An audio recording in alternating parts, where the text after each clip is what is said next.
M Sweety Singh Rajput. Welcome back to my YouTube channel. So guys, कैसे हो? I hope आप बहुत अच्छे होंगे और बहुत अच्छे से आप सभी की पढ़ाई चल रही होगी। जैसा कि आज है 14 जुलाई 2023, daily current affair by SSR. So guys, बात करते हैं लेक्चर की। लेक्चर जो है गाइस आपके ऑल कॉम्पिटिटिव एग्जाम के लिए सफिशिएंट रहने वाला है। ओके, सो इस लेक्चर में हम सबसे पहले बात करते हैं क्विक रिविजन, जो कि होगा 13 जुलाई से रिलेटेड। उसका हम सबसे पहले करते हैं quick revision and top 10 question होंगे जो कि आज से रिलेटेड यानी 14 जुलाई 2020 से रिलेटेड जितने भी इंपॉर्टेंट क्वेश्चन हो सकते थे उन सभी को हम यहाँ पे डिस्कस करते हैं विद बैकग्राउंड इन्फॉर्मेशन के साथ। और वीडियो के लास्ट में हम डिस्कस करते हैं डे ऑफ द वर्ड। तो प्लीज आप वीडियो के लास्ट तक जरूर बने रहिएगा। ओके, ये जो लेक्चर है आप सभी को बाइलिंगुअल मिलता है हिंदी प्लस इंग्लिश में। और वीडियो के लास्ट में हम एक और चीज डिस्कस करते हैं जो कि होता है क्वेश्चन ऑफ द डे। तो क्वेश्चन ऑफ द डे जो होता है वो आप सभी के लिए होता है। इसका आपको करेक्ट आंसर मुझे कमेंट बॉक्स में बताना होगा। ओके, और सुबह डेली मॉर्निंग में 6 बजे मैं इस वीडियो को अपलोड कर देती हूँ। सो गाइस, सेशन स्टार्ट करते हैं। जो आज का जो सेशन है बहुत ज्यादा इंपॉर्टेंट है, बहुत ज्यादा इंटरेस्टिंग रहने वाला है। तो प्लीज आप वीडियो के लास्ट तक जरूर बने रहिएगा और वीडियो को आप शेयर करना ना भूलें और लाइक पे जरूर बटन पे प्रेस करें। ओके, अगर आप मेरे चैनल पे न्यू है तो प्लीज आप मेरे चैनल को सब्सक्राइब कर लीजिए और बेल आइकन पे क्लिक कर दीजिएगा ताकि जो भी मेरी वीडियोस आए उन सभी की नोटिफिकेशन आप लोगों तक पहुंच जाए। ओके, और आप सभी को जल्दी से कमेंट बॉक्स में कमेंट करना होगा जय हिंद जय भारत। जय हिंद जय भारत के साथ ही हम लोग का सेशन होता है स्टार्ट। और यहाँ पे हम बात करेंगे अभी थॉट ऑफ द डे का। तो आज का जो आप लोगों का थॉट ऑफ द डे है वो है अपने आप को सुधारने में इतना व्यस्त रखे कि आपको किसी की आलोचना करने का समय ही ना मिले। तो याद रखिएगा, इसी विचार के साथ हम लोग स्टार्ट कर लेते हैं आज का सेशन। तो कर लेते हैं सबसे पहले हम लोग क्विक रिवीजन। तो क्विक रिवीजन में हम करते हैं, फर्स्ट क्वेश्चन है विश्व जनसंख्या दिवस कब मनाया गया था? तो 11 जुलाई को हर साल मनाया जाता है विश्व जनसंख्या दिवस। ओके, सेकंड क्वेश्चन है किस देश ने अपना स्वयं का computer operating system open client शुरू किया है? तो चीन ने अभी हाल ही में अपना स्वयं का ऑपरेटिंग सिस्टम बना लिया है जिसका नाम है ओपन क्लाइंट। थर्ड क्वेश्चन है एशिया ओलंपिक परिषद के अध्यक्ष कौन बन गए हैं? तो शेख तलाल जो है अभी हाल ही में एशिया ओलंपिक परिषद के नए अध्यक्ष बने हैं। तो याद रखिएगा, मोस्ट इंपोर्टेंट है। ओके, फोर्थ क्वेश्चन है भारत और किस देश ने मादक पदार्थ की तस्करी रोकने के लिए ऑपरेशन ब्रेडर स्वेडर को चलाया है? तो थाईलैंड ने। ओके, थाईलैंड के साथ मिलकर। फिफ्थ क्वेश्चन है राज्य सरकार भारतीय गाय की कौन सी जो राज्य सरकार है वो भारतीय गाय की नस्लों की माइक्रो डेयरी स्थापित करने की योजना बना रही है? तो उत्तर प्रदेश सरकार की जो राज्य है वो उसने अभी हाल ही में ये घोषणा किया है कि भारतीय गाय की नस्लों की माइक्रो डेयरी स्थापित करने जा रही है। नेक्स्ट क्वेश्चन है सिक्स, तीसरा विश्व हिंदू सम्मेलन का आयोजन कहाँ किया जाएगा? बैंकॉक में होने वाला है, याद रखिएगा। ओके, नवंबर के मंथ में होगा। तो बहुत ज्यादा इंपॉर्टेंट है क्योंकि ये इन फ्यूचर की बात है। तो इन फ्यूचर में आपके कोई भी एग्जाम होते हैं तो उसमें आप सभी से क्वेश्चन बन सकता है कि तीसरा विश्व हिंदू सम्मेलन कहाँ आयोजन किया जाएगा? बैंकॉक। इससे पहले कहाँ हुए हैं जल्दी से आप सभी मुझे कमेंट बॉक्स में बताइएगा। ओके, फर्स्ट और सेकंड जो है कहाँ हुए थे और कौन से ईयर में हुए? ओके, सेवन क्वेश्चन है संयुक्त राष्ट्र को 3 बार संबोधित करने वाली भारत की पहली सबसे कम उम्र की महिला कौन बनी है? तो वो है दीपिका देशवाल, जो कि संयुक्त राष्ट्र में 3 बार संबोधित करने वाली भारत की सबसे कम उम्र की महिला बनी है। नेक्स्ट क्वेश्चन है ब्रिटिश ग्रैंड प्रिक्स 2023 का खिताब किसने अपने नाम कर लिया है? तो मैक्स वेस्टपेन ने अभी हाल ही में ब्रिटिश ग्रैंड प्रिक्स 2023 का खिताब अपने नाम कर लिया है। इन सभी क्वेश्चंस को हम सभी ने कल को डिटेल में डिस्कस किया था। अगर आप लोगों ने कल की वीडियो नहीं देखी है तो आप पहले जाके उस वीडियो को देखिएगा। ओके, नेक्स्ट क्वेश्चन है नाइन्थ, हाल ने लड़ाकू विमानों के लिए इंजन बनाने के लिए किस अमेरिकी कंपनी के साथ हस्ताक्षर किए हैं? तो जीई एयर स्पेस के साथ अभी हाल ने लड़ाकू विमानों के लिए बनाए जाने वाले इंजन के लिए अमेरिकी कंपनी के साथ अभी समझौता कर लिया है, यानी कि हस्ताक्षर किए हैं। नेक्स्ट क्वेश्चन है 10th, भारत ने किस देश के साथ स्थानीय मुद्राओं में व्यापार सौदे का निपटान शुरू कर दिया है? तो तंजानिया के साथ। अब बात कर रहे हैं तंजानिया आया है, तो कल मैंने आप सभी को बताया था कि तंजानिया की कैपिटल क्या है। तो फटाक से आप मुझे कमेंट बॉक्स में बताइए कि तंजानिया की कैपिटल क्या है।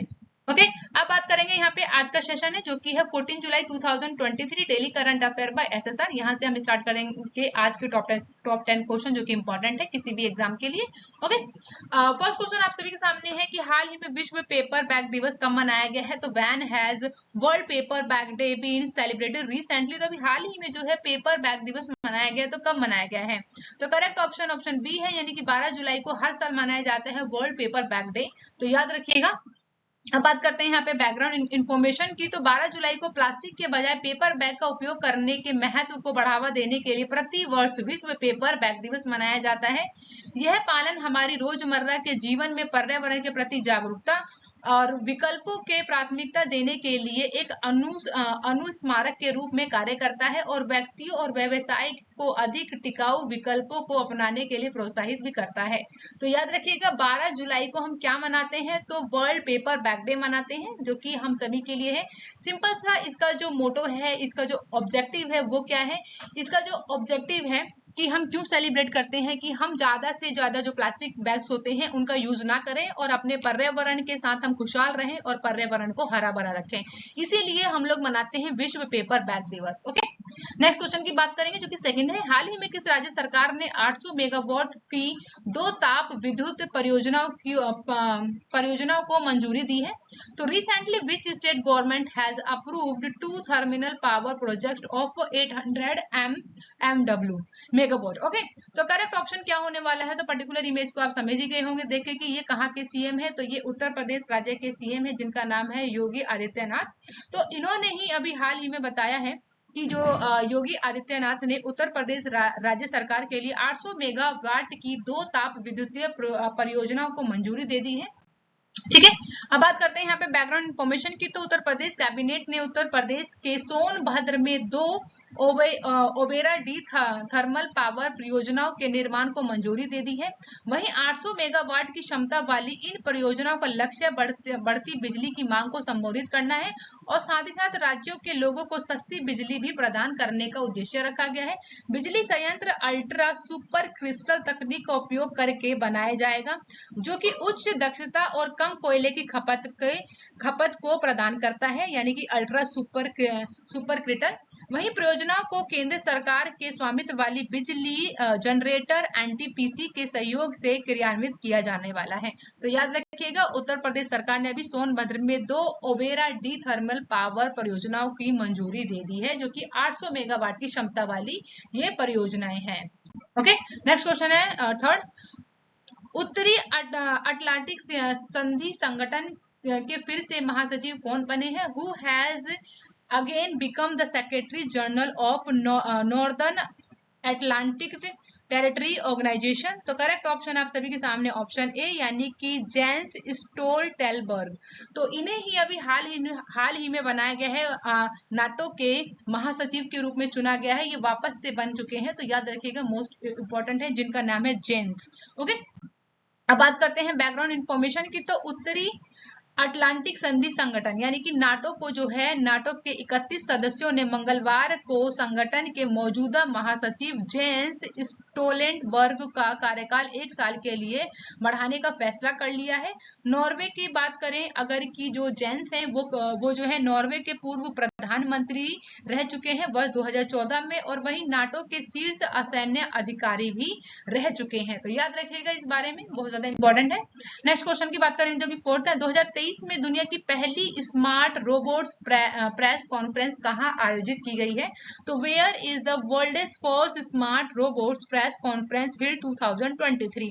तो अभी हाल ही में जो है रोबोट जितनी भी दुनिया की जो स्मार्ट रोबोट्स हैं उन सभी रोबोट्स की जो है अभी हाल ही में कॉन्फ्रेंस हुआ है 2023 में। तो कहाँ हुआ है, तो करेक्ट ऑप्शन है यहाँ पे ऑप्शन सी, यानी कि जेनेवा यानी कि स्विट्जरलैंड में किया गया है। स्मार्ट रोबोट प्रेस कॉन्फ्रेंस जनेवा स्विट्जरलैंड में आयोजित किया गया है। तो चलिए अब बैकग्राउंड इंफॉर्मेशन की बात करेंगे। जनेवा में आयोजित रोबोट्स की प्रेस कॉन्फ्रेंस जलवायु परिवर्तन, भुखमरी और सामाजिक सुरक्षा जैसे मुद्दे को हल करने में रोबोट्स के इस्तेमाल पर विचार करने के उद्देश्य से की गई थी कि किस तरीके से ये जो रोबोट्स हैं आने वाले टाइम में हम सभी के लिए हेल्पफुल रहने वाले हैं हर तरीके से, चाहे वो भुखमरी हो, चाहे वो जलवायु परिवर्तन हो, चाहे वो सामाजिक सुरक्षा की बात की जाए। वही बात करें अगर कि स्विट्जरलैंड के जनेवा में हुई दुनिया की पहली स्मार्ट रोबोट प्रेस कॉन्फ्रेंस में रोबोट्स ने बताया है कि वे इंसानों के खिलाफ कभी बगावत नहीं करने वाले हैं। ये बात कही गई है उन रोबोट्स के द्वारा। और इस प्रेस कॉन्फ्रेंस में शामिल रोबोट्स, सभी रोबोट्स यानी कि आर्टिफिशियल इंटेलिजेंस यानी कि एआई से ऑपरेट होने वाले थे। सभी रोबोट्स के अंदर जो है एआई मौजूद था, उसी के आधार पर वो सभी इन सभी बातों को बोल रहे थे, बता रहे थे। प्रेस कॉन्फ्रेंस में हिस्सा लेने के लिए 51 रोबोट करीब 3000 एक्सपर्ट के साथ आए थे। वहीं उन्होंने कई तरह के सवालों के जवाब दिए हैं। इस कॉन्फ्रेंस में रोबोट्स ने इंसानों के द्वारा अलग अलग मुद्दों पर पूछे गए सभी सवालों के जवाब दिए हैं। इस दौरान बात करें कि सोफिया नाम की जो रोबोट है, आप सभी ने सुना होगा, तो चलिए बताइए कि सोफिया नाम की जो रोबोट है वो किस देश की है।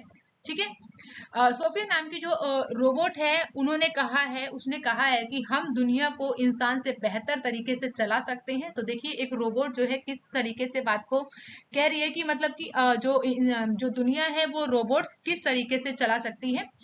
हमारे अंदर जो है, सोफिया का कहना है कि हमारे अंदर इंसानों की तरह भावनाएं नहीं है। हम परफेक्ट के आधार पर मौजूदे मजबूत फैसले लेते हैं। तो ये बात कही गई है सोफिया ने कही है, तो याद रखिएगा, बहुत ज्यादा इंपॉर्टेंट है। और कोई भी आपको डाउट हो तो प्लीज आप कमेंट बॉक्स में आप मुझसे पूछ सकते हैं। नेक्स्ट क्वेश्चन है फिफ्थ, एशियाई एथलेटिक चैंपियनशिप 2023 का आधिकारिक शुभारंभ किसे घोषित किया गया है? Who has been declared the official launch of Asian athletic championship 2023? तो करेक्ट ऑप्शन इसमें से कौन है? राम है, Lord Krishna, Lord Mahadev, Lord Hanuman. तो जल्दी से आप सभी को पता चल ही गया होगा, ऑप्शन डी इज करेक्ट है यहाँ पे, यानी कि लॉर्ड हनुमान जो है अभी हाल ही में एशियाई एथलेटिक चैंपियनशिप 2023 का जो आधिकारिक शुभंकर है वो किसे चुना गया है? लॉर्ड हनुमान जी को चुना गया है। तो इस पर्टिकुलर इमेज को आप देखिए तो इस तरीके का ये लोगो रहने वाला है जो कि आप सभी के सामने है। चलिए तो अब बात करेंगे यहाँ पे बैकग्राउंड इन्फॉर्मेशन की। तो एशियाई एथलेटिक चैंपियन 2023 का आधिकारिक शुभारंभ लॉर्ड हनुमान जी को घोषित कर दिया गया है। इसका आयोजन जो है एशियाई एथलीट संघ की स्थापना की 50वीं वर्षगांठ के अवसर पर किया जाना है। वहीं इस बार जो है 25वीं एशियाई एथलीट चैंपियनशिप 2023 का लोगो खेलों में भाग लेने वाले एथलीट के समर्पण और खेल कौशल को प्रदर्शन को दर्शाएगा। भारत में चैंपियनशिप में शॉर्ट पुटर के लिए कौन है? तंजीर पाल सिंह तूर है। वहीं लॉन्ग जंपर मुरली श्री शंकर के नेतृत्व में भाग लेने वाले हैं। तो ये इंपॉर्टेंट फैक्ट है, याद रखिएगा। ओके, नेक्स्ट क्वेश्चन, यहाँ पे भी सेम चीजें लिखी हुई हैं। ओके, तो आप लोग एक बार इसे रीड कर सकते हैं। ओके, तो कर लीजिएगा। नेक्स्ट क्वेश्चन की बात करेंगे जो कि है 6। तो गोल्डमैन स्टेट्स द्वारा जारी रिपोर्ट के अनुसार भारत अमेरिका को पीछे छोड़कर किस वर्ष जो है दुनिया की सबसे बड़ी अर्थव्यवस्था बन जाएगा? According to the report released by Goldman states, in which year India will catch up, okay catch नहीं आएगा आपका, ठीक है ना, with America and become the world's largest economic. तो करेक्ट ऑप्शन होने वाला है यहाँ पे, यानी कि ऑप्शन बी, 2075 में हम लोग जो है अमेरिका को पीछे छोड़कर भारत जो है दुनिया की सबसे बड़ी अर्थव्यवस्था बनने वाला। लेकिन यहाँ पे भी जो चाइना है वो फर्स्ट पोजीशन पे रहेगा, उसके बाद हम रहने वाले हैं। तो चलिए इसी को ही हम यहाँ पे समझते हैं बैकग्राउंड इन्फॉर्मेशन के साथ। तो गोल्डमैन सैक्स की बात करें यहाँ पे, तो रिसर्च की रिपोर्ट के अनुसार जो है साल 2075 तक भारत जो है दुनिया की सबसे बड़ी अर्थव्यवस्था बन जाएगी। वही तीसरे नंबर पे जो है यूएस, चौथे नंबर पर यूरोप रहने वाली है, पांचवें नंबर पर है जो है जापान होने वाला है। 2075 की बात कर रहे हैं। 2075 तक भारत न केवल जापान और जर्मनी बल्कि अमेरिका को पीछे छोड़ते हुए दुनिया की सबसे बड़ी अर्थव्यवस्था, दूसरी सबसे बड़ी अर्थव्यवस्था बन जाएगा। और जो पहले नंबर पर कौन रहने वाला है? चीन रहने वाला है। ओके, 2075 में प्रमुख देशों की जो जीडीपी है उनका अनुमान लगाया गया है, जो कि चीन की है वो रहने वाली है 57, यानी कि 57 जो है यहाँ पे 57 लाख जो है लाख करोड़ जो डॉलर है वो रहने वाली है जीडीपी किसकी? चाइना की, यानी फर्स्ट फर्स्ट पोजीशन पे रहेगा। वहीं भारत की बात करें तो 52 लाख करोड़ डॉलर रहेगी। अमेरिका की बात करें तो 51.5 लाख करोड़ रहने वाली है। यूरोप की 30.3 लाख करोड़ रहेगी। वहीं जापान की 7.5 लाख रहेगी। तो ये बात की गई है किसके द्वारा, या ये जो रिपोर्ट पेश किया गया है वो गोल्ड्समैन सैक्स ने इस रिपोर्ट को पेश किया है। इसी में बताया गया है कि 2075 तक तो है 75 तक भारत जो है दुनिया की दूसरी सबसे बड़ी अर्थव्यवस्था बन जाएगी, यानी कि हम अमेरिका को भी पीछे छोड़ देंगे। ओके, अब बात करते हैं नेक्स्ट क्वेश्चन जो कि 7th है। हाल ही में विदेश मंत्री एस जयशंकर ने आगामी राज्यसभा चुनाव के लिए किस राज्य से नामांकन किया है?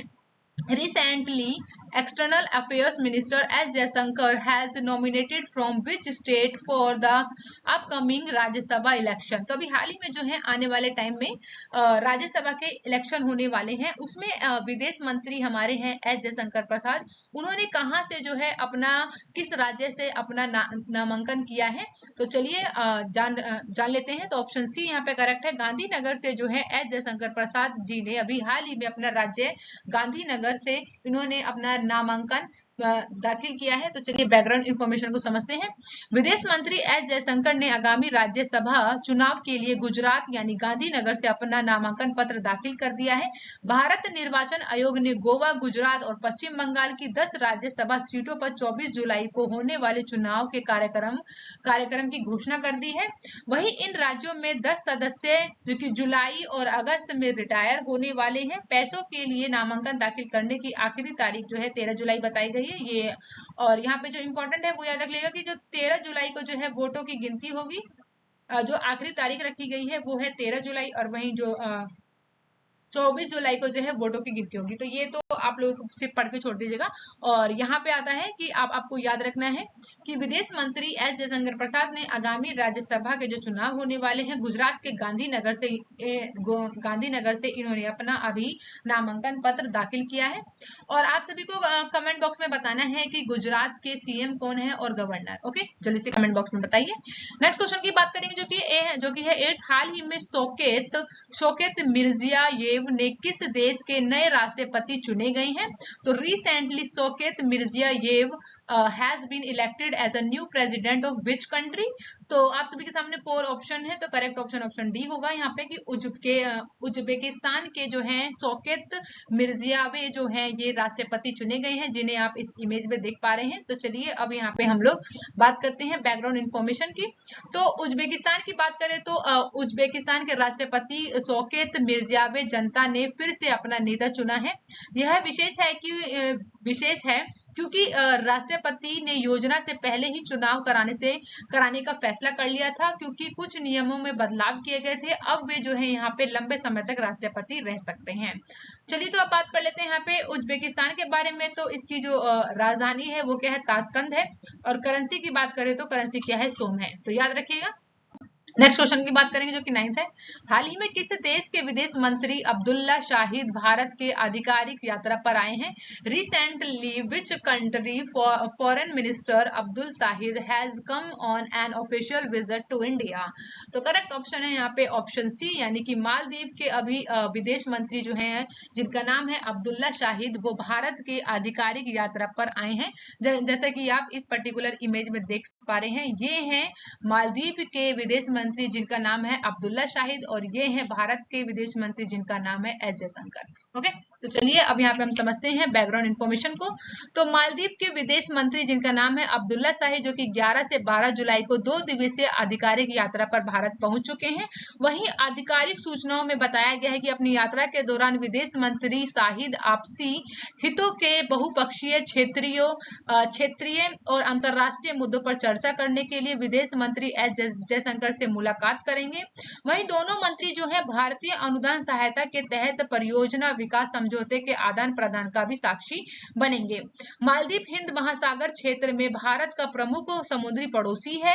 और सरकार की बात करें तो सरकार जो कहती है कि क्षेत्र के सभी के लिए सुरक्षा और विकास नीति और पड़ोसी पहले नीति के एक विशेष स्थान रखता है भारत देश। वही सूत्रों की बात कहें तो शाहिद की जो यात्रा के दोनों पक्षों की ओर से उच्च स्तरीय यात्राओं की श्रृंखला के क्रम में और इससे देशों के बीच में ठोस ठोस द्विपक्षीय सहयोग को गति मिलने की उम्मीद बताई जा रही है इस यात्रा से। तो याद रखिएगा कि अभी हाल ही में विदेश मंत्री अब्दुल्ला शाही जो कि 11 से 12 जुलाई के बीच में भारत के आधिकारिक यात्रा पे पहुंचे हैं, वो कहाँ के हैं, तो मालदीव के हैं। अब बात करेंगे जो कि है आज के सेशन का लास्ट क्वेश्चन जो कि 10, तो बहुत ज्यादा इंपॉर्टेंट है, याद रखिएगा। हाल ही में प्रतिष्ठित लोकमान्य तिलक पुरस्कार 2023 2023 से किसे सम्मानित किया जाएगा, तो who will be honoured with the prestigious Lokmanya Tilak award 2023 recently. तो आप लोगों ने इस इमेज को देख के तो समझ ही गए होंगे कि ये जो अवार्ड है कि किसे मिलने वाला है, प्रतिष्ठित लोकमान्य तिलक पुरस्कार 2023।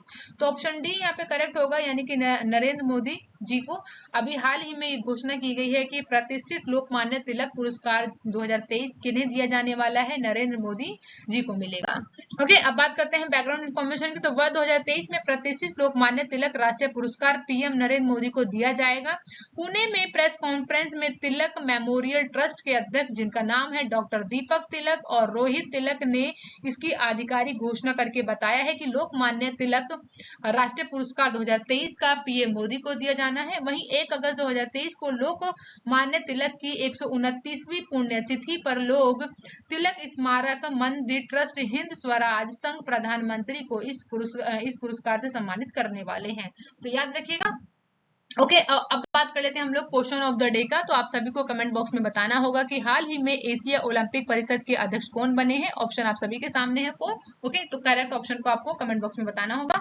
अब बात करते हैं यहाँ पे हम लोग की answer of the last video question जो कि मैंने आप लोगों से पूछा था। तो कनाडा ओपन 2023 में पुरुष एकल का खिताब किसने जीत लिया है, तो करेक्ट ऑप्शन है ऑप्शन बी, यानी कि लक्ष्य सेन ने भी हाल ही में कनाडा ओपन 2023 में पुरुष एकल का खिताब अपने नाम किया है। अब बात करते हैं हम लोग डे ऑफ द वर्ड जो कि आप सभी का फेवरेट सेशन होता है। तो ये जो सेशन है इसका जो आज का वर्ड रहने वाला है डे ऑफ द वर्ड वो क्या है, वो रहने वाला है बंगिल।